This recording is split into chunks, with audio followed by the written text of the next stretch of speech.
Well, how many times have you been in this situation? You have a fantastic take that you love, the visuals are beautiful, the audio's not so great. Maybe there was a problem with the microphone, maybe the wind is flapping against it, maybe it's not positioned correctly on, the talent's shirt and there's some distortion or something like that. You want to take the audio from a different take and use it with this one. However, maybe the read was a little fast, maybe the read was a little bit slow, and you need to make adjustments. Now, we all know how well taking the audio, dropping it in, and just doing a basic timing adjustment never works right, sounds sped up, and it just ends up becoming a big mess. Well, again, like I said, that's where elastic wave retiming is going to come into play. What I'm going to do is just jump into the Fairlight module, and I'm just going to open up our meters. If you take a look over here on the left, the audio that's on track 1 represents the audio, the original audio, and the audio on track 2 represents the replacement audio. Now, if I solo the audio on track 1, come back. Maybe that's supposed to be your ticket.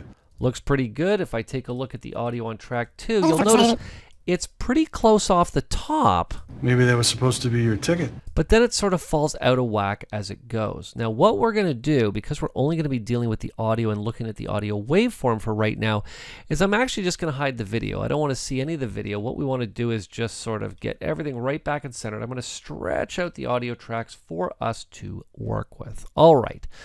Now, let's get in and let's adjust this. Now, you'll take a look at our audio and you can sort of see some similarities. Even though the two waveforms are different, you'll notice that we have a little bit of a gap in the dialogue here that's also represented here, which you can see is a little bit farther down the timeline. Our start positions are pretty close. I'm just going to say that that's pretty much dead on. Obviously, with your version of the timeline, you can get in and make finite adjustments if you want to. Now you can see our ending is way down here, sort of about there, I would say. We'll call it about there on this one. So you can see how we're going to need to get in and make adjustments. All right, so how do we go about doing this? Well, what I'm going to do is with my audio track that's on track number 2, I'm going to right click on it. I'm going to navigate up to elastic wave. Now what's important to keep in mind is that since I'm matching track 2 to track 1, we're not actually going to do anything to track 1. All our work is going to be on this replacement audio clip. So I'm going to select elastic wave, and you'll notice that if I navigate down to the end of the clip now, our trim icon has changed to a different icon representing the elastic wave icon. Now take a look, and I'm just going to move my timeline down a bit here. Take a look at what happens if I now get in and start to make an adjustment. All right.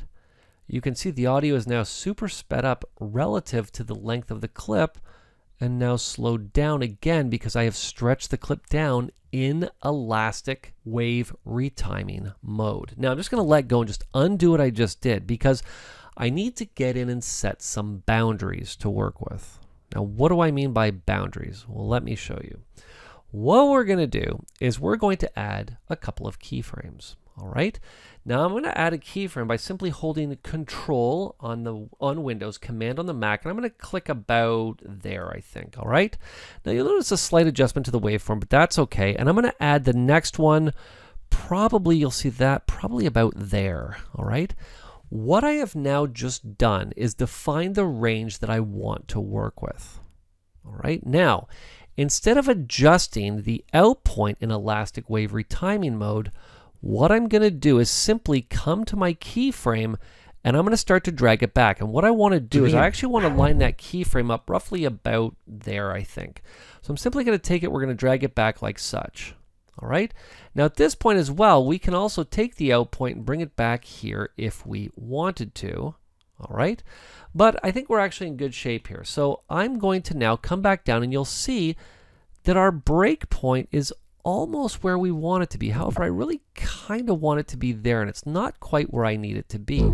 So again, I can simply hold Control on Windows, Command on the Mac. I'm just going to add a couple other keyframes there and there so that I can now readjust the timing on this so that it's going to line up pretty much where I want it to line up. And you'll notice that by defining the range with the keyframes, we can specifically adjust that audio. And you can see really right there, I'm going to add another one here. And we're going to hear what this sounds like when we hit play on the keyboard here. But let's just put this about there. This you'll see ends about there. So of course, again, And I think that's pretty darn close. But we're only really going to know how close it is when I turn both audio tracks and I come back to the beginning and I hit play. Maybe that was supposed to be your ticket. And you can hear that those tracks are almost lined up dead on. What I'm now going to do is solo this track. I'm going to navigate back to the meter so I can turn the video on, and I'm just going to navigate back to here. Maybe that was supposed to be your ticket. And you can see now that lines up 1,000 times better than it did before. And this is now one of the best tricks that you can use to amaze the clients by taking audio from other takes and using them with the best video takes in your timeline.